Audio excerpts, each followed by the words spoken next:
It is Monday morning at around 7:30 a.m. I got a really good night of sleep last night. The biggest problem with this hotel room is that because it has this fantastic view of this office complex, it actually means that I cannot open the shades at all when I'm naked or when I'm sleeping, etc. Which I usually like sleeping with the windows open, but when I'm facing an office building, maybe I don't want to do that. Maybe I don't want coworkers, etc. looking in on me. So I'm in Chicago for what we call a design sprint. So it's a process basically of brainstorming, ideation in a very formalized way that makes sure that everyone's opinions get heard, make sure that you have the right representation in the room from various different groups, really when you're thinking about designing a product or an experience for users. I'm going to be here about 1.5 days, and then I have to fly back because we've got more conferences and more meetups to attend this week. Should be a good week though. I think today is even worse than yesterday in terms of weather. It's very gloomy.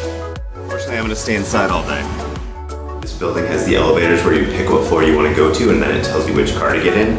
I love that after like 50 years of elevator technology, we made things even better. So I just got done with an amazing dinner with the team. I had one of the top pizzas I've ever had, probably top 5, so very nice job. So to my right here, it's really crazy. They've suspended an entire train system called the L or the Loop. Everyone probably knows about Chicago, but I don't know about Chicago, so I'm just learning these things. So one of the ideas from the vlog a couple days ago was this idea of having a central conflict as being critical for storytelling. And in some ways I think it's critical to our lives in terms of understanding kind of what are we trying to accomplish. You can kind of think of a goal as a villain to be slain or vanquished.